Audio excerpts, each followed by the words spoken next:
बिस्मिल्लाहिर्रहमानिर्रहीम, अस्सलामु अलैकुम। आप देख रहे हैं GNN और मैं हूं तनसीर ज़ैद। और मैं हूं सानिया चौधरी। आगाज में आपको बताएं कि इंटरबैंक में डॉलर की कदर में कमी का सिलसिला मुसलसल जारी है। इंटरबैंक में कारोबार के आगाज पर डॉलर 1 रुपये 20 पैसे सस्ता हो गया है और इंटरबैंक में 293 रुपये 70 पैसे का अब डॉलर हो चुका है। मज़ीद बात करेंगे राशिद खान से। राशिद खान, ये जो कमी वाक़ हो रही है, इससे पाकिस्तान के वाजिब उल कर्ज़ों में मजमूई तौर पर कितनी कमी वाक़ हुई है? जी शुक्रिया। देखिए, मुसलसल जो है कार्रवाइयाँ जारी है। जो डॉलर माफिया है और जो ब्लैक मनी चल रही थी, उसके खिलाफ कार्रवाइयाँ चल रही है, जिसकी वजह से डॉलर कम होता जा रहा है। और आज जो है ऊपर 20 पैसे की कमी आई है और डॉलर 293 रुपये 70 पैसे पर ट्रेड हो रहा है। और कल हमने देखा कि यही डॉलर 293 रुपये 90 पैसे पर बच हुआ था। और जो अगर हम कर्जों की बात करें तो कर्जे कम हो रहे हैं और मजमूई तौर पर हम कह सकते हैं कि तकरीबन अब तक 300 से 400 अरब रुपए की जो कर्जों में है वो कमी आ चुकी है और मजीद भी कमी आ सकती है। जी, बहुत शुक्रिया आपका राशिद खान। साबिक सूबाई वजीर शर्जील मेमन के खिलाफ 6 अरब के करप्शन रेफरेंस में एहतसाब अदालत ने नैब तरमीम के तहत अदालत के दायरा इख्तियार चैलेंज करने की दरख्वास्त मुस्तरद कर दी। अदालत ने रिमार्क्स दिए, सुप्रीम कोर्ट ने नैब तरमीम खत्म कर दी, केस का ट्रायल जहां रुका था वहीं से शुरू किया जाएगा। इसी से मुतालिक मजीद तफसीलात लेंगे नुमाइंदा GNN हबीबुल्ला से। जी हबीब, क्या डिटेल्स हैं अदालती कार्रवाई से मुतालिक? जी बिल्कुल, एहतसाब अदालत में साबिक सूबाई वजीर शर्जील मेमन के खिलाफ 6.25 अरब रुपए की करप्शन के रेफरेंस से मुतालिक समाअत हुई है, जिसमें शर्जील मेमन समेत दीगर मुलजमान अदालत में पेश हुए हैं। अदालत ने नैब तरमीम के तहत अदालत के दायरा अख्तियार को चैलेंज करने की दरख्वास्त मुस्तरद कर दी है, जबकि अदालत का कहना है नैब तरमीम से मुतालिक सुप्रीम कोर्ट के अहकामात के बाद दरख्वास्त गैर मौसर हो चुकी है, जबकि कल सुप्रीम कोर्ट का हुक्मनामा भी मिला है।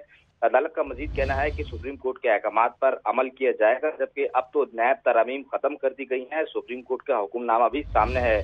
केस का दायरा जहां रखा गया था वहीं से शुरू किया गया है। गवाहान को बुलाते हैं और केस को चलाते हैं। अदालत का मजीद कहना था कि आइंदा समाअत पर गवाहान और मुलजमान को पेश होने का हुक्म दिया है। साथ ही साथ अदालत ने रेफरेंस की समाअत 5 अक्टूबर तक मुलतवी कर दी है। जी हबीबुल्ला, तफसीलात बता रहे थे आप, आपका शुक्रिया। लॉन्ग मार्च के दौरान तोड़फोड़ के केस में चेयरमैन तहरीक इंसाफ और शेख रशीद को इस्लामाबाद की सेशन अदालत में पेश करने की दरख्वास्तों पर अदालत ने फैसला महफूज कर लिया है। वकील नईम पंजोथा की जानिब से सदा की गई कि सिर्फ रिपोर्ट नहीं बल्कि अदालत पेश होने का हुक्म दिया जाए। मजीद क्या इस्तदा की गई, बात करेंगे इदरीस अब्बासी से। इदरीस, बताइएगा। जी देखिए, चेयरमैन PTI और शेख रशीद के खिलाफ जो लॉन्ग मार्च में तोड़फोड़ का केस है, उस पर एडिशनल सेशन जज सुहेब बिलाल की अदालत में समाअत हुई है। वकील नईम पंजोथा की जानिब से अदालत में प्रोटेक्शन की और जो है वो 2 दरख्वास्तें दायर की गई। उन्होंने कहा कि चेयरमैन PTI जो है वो गिरफ्तार है और शेख रशीद अगवा हैं, उनको अदालत पेश किया जाए। सिर्फ रिपोर्ट नहीं बल्कि चेयरमैन PTI को अदालत में पेश करने का। जी, इदरीस अब्बासी इस हवाले से अपडेट कर रहे थे, आपका बहुत शुक्रिया।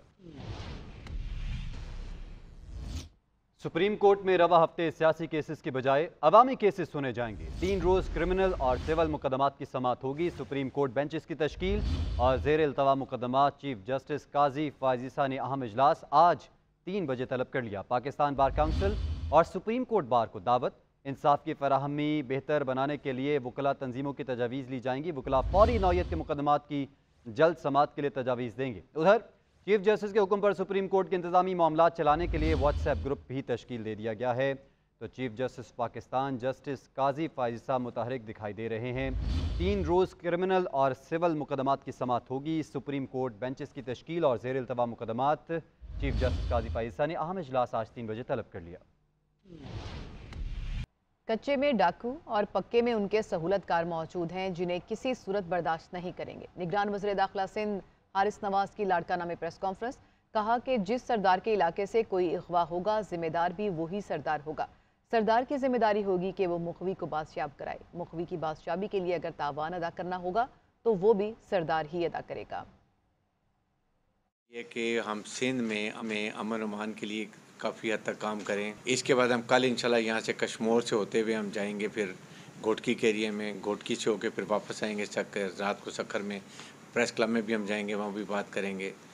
और मकसद ये है कि लोगों को, नोटेबल्स को भी बताना कि हमारा क्या मकसद है, हम आपकी मदद के लिए हैं। कोई पॉलिटिकल अजाइम नहीं है, कोई सिस्टम नहीं है, बिल्कुल we are very clear about it. और कराची को क्राइम फ्री करने के लिए पूरी कोशिश करेंगे। टोटल अबडक्शन हुई थी, कितने रिकवर किए हैं, और अभी 6-7 लोग मेरे ख्याल में रह गए हैं, उनमें से भी 2-4 और कम हो जाएंगे। उम्मीद है कि आज हम बार बार ये कहते हैं कि सागर को हमारी जिम्मेदारी है, 1-2 दिन में हम बहुत नज़दीक पहुँच चुके हैं। बिजली चोरों के खिलाफ ऑपरेशन का 13वां रोज जनूबी पंजाब में मजीद 161 बिजली चोर पकड़े गए। मैपको रीजन में बिजली चोरों की तादाद 9,700 से तजावुज कर गई। मजमूई तौर पर 3,049 मुकदमा दर्ज किए गए, 235 अफराद को गिरफ्तार किया गया, 34 करोड़ से जायद के जुर्माने आयद किए गए। एक्सियन कोर्ट अद्दू की गाड़ी पर बिजली चोरों ने धावा बोल दिया। मैपको की टीम को सदुरुख किया।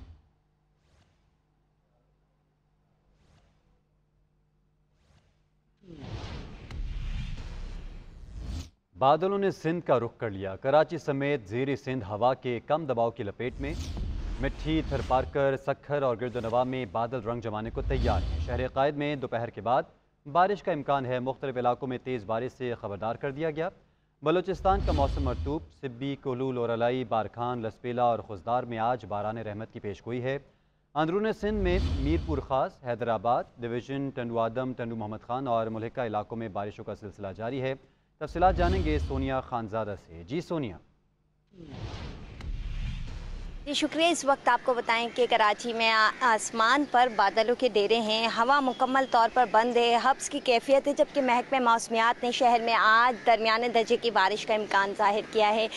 साथ ही साथ महकमे मौसमियात का कहना है कि आज दोपहर तक जो है वो इसी तरह हब्स की कैफियत रहेगी, हवाएँ जो है वो काम रहेंगी, लेकिन उसके बाद जो है वो शहर में मानसून के बादल दाखिल होंगे और बारिश बरसाएंगे।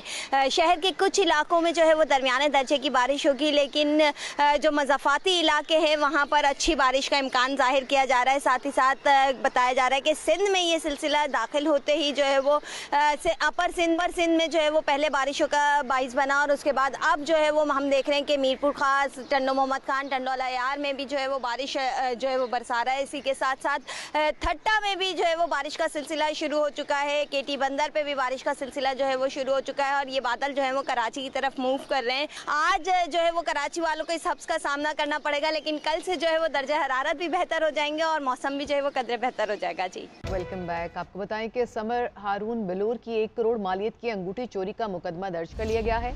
इस्लामाबाद के थाना कोहसार में दर्ज मुकदमे में घरेलू मुलाजमिन को शामिल तफ्तीश होने के लिए कहा गया है। जी बिल्कुल, इस हवाले से मजीद बात करेंगे नुमाइंदा GNN उस्मान भट्ट से। उस्मान, बताएगा इस मामले से मुतालिक। जी बिल्कुल, साबिक वफाकी वजीर हैं मरहूम बशीर बलोर, उनकी ये बहू हैं, उनकी अंगूठी चोरी हुई है, और ये अंगूठी जो है वो 1 करोड़ से जायद मालियत, ये हीरे की है अंगूठी है, जिसका मुकदमा जो है वो थाना कोसार में दर्ज कर लिया गया है। दरखास्त में उन्होंने मौकफ अपनाया था कि वो एक फंक्शन पे गई थी, अंगूठी उन्होंने पहनी हुई थी, जब घर आई उन्होंने अंगूठी उतारी और उसके बाद से अंगूठी लापता है। और उनके घर में 5 अफराद हैं जो मुलाजिम हैं, उनको उन पर शक है, उनमें से किसी एक ने अंगूठी चुराई है। इसका मुकदमा जो है थाना कोसार में दर्ज कर लिया गया है। जो SHO है शफकत फैज, उनका कहना है कि मामले की इंक्वायरी हर पहलू से करेंगे, और जो फुटेजेस हैं वो भी हासिल कर ली गई हैं और तहकीकात का सिलसिला जारी है। जी उस्मान, अपडेट कर रहे थे, आपका बहुत शुक्रिया। फैसलाबाद के यूटिलिटी स्टोर्स पर आए रोज़ सस्ती अशिया की अदम फराहमी शहरियों के लिए दर्द सर बन गई है। एक तरफ चावल और दालों की किल्लत तो दूसरी तरफ चीनी और आटे की महदूद सप्लाई होने से शहरी परेशान हैं। इसी पर मजीद बात करेंगे मायरा अकरम से। जी मायरा।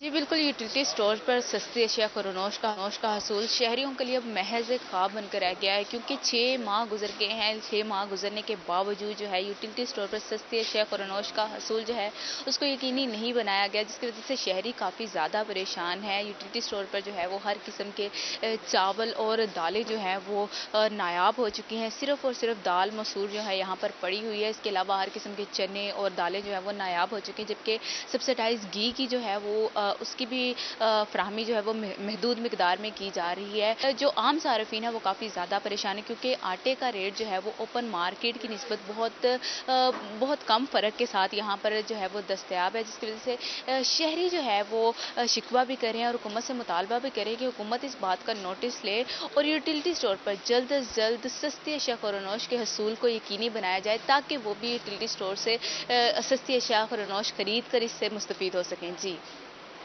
गुजरांवाला में गरीब आदमी के लिए दाल तक खरीदना मुश्किल हो गया है। शहर में तमाम दालों की कीमतें सातवें आसमान पर हैं। ओपन मार्केट में दाल माश और दाल मसूर की कीमतें 550 से बढ़कर 600 रुपये फ़ी किलो तक पहुंच चुकी हैं, जबकि सफ़ेद चने 380 रुपये से बढ़कर 400 रुपये फ़ी किलो हो गए हैं। कीमतों से मुतालिक मज़ीद तफसीलात बताएंगे नुमाइंदा GNN विनेश राजपूत। शुक्रिया जी। महंगाई का सिलसिला जो है वो थमने का नाम नहीं ले रहा। आपको बताएं कि शहरियों का इस हवाले से ये कहना है कि गरीब आदमी की महंगाई पर दुहाइयाँ देने के बावजूद इसमें कमी नहीं आ रही है। अभी सूरत हाल यह है कि दालों की कीमतें जो हैं वो 2-4 रोज़ में 20, 30 और 40 रुपये फ़ी किलो के हिसाब से बढ़ गई हैं। रेट्स का अगर जिक्र किया जाए तो दाल मसूर और दाल माश ओपन मार्केट में 550 से बढ़कर 600 रुपये फ़ी किलो में फ़रोख्त होने लगी हैं और दाल चना और काले चने की जो कीमतें हैं वो 240 से बढ़ी हैं और 280 रुपये फ़ी किलो तक हो गई हैं। दाल मूंग की कीमत का अगर जिक्र किया जाए तो वो 320 से बढ़कर 360 रुपये फ़ी किलो हो गई है और सफ़ेद चने जो हैं वो 380 से बढ़कर 400 रुपये फ़ी किलो तक पहुँच गए हैं। और मज़ीद परेशानी ये भी है कि जो सरकारी रेट्स हैं वो मुख्तलिफ हैं, वहाँ भी कीमतें बढ़ी हैं सरकारी रेट्स पर, लेकिन उन पर भी बिल्कुल भी अमल दरामद नहीं हो रहा और मार्केट में भी कीमतें आसमान से बातें कर रही हैं। तो शहरियों का ये शिकवा है कि एक तो सरकारी रेट ही अफोर्ड करना जो है वो मुश्किल हुआ है, जेब पर बारी है, उस पर दुकानदारों ने जो है वो अपनी मर्ज़ी के रेट्स लगा रहे हैं। तो लोगों का मुतालबा यही है कि कीमतों को कम करने के लिए और कम अज़ कम सरकारी रेट्स पर अमल दरामद करवाने के लिए ज़रूरी इक़दाम जो हैं वो फौरी तौर पर करने चाहिए। जी।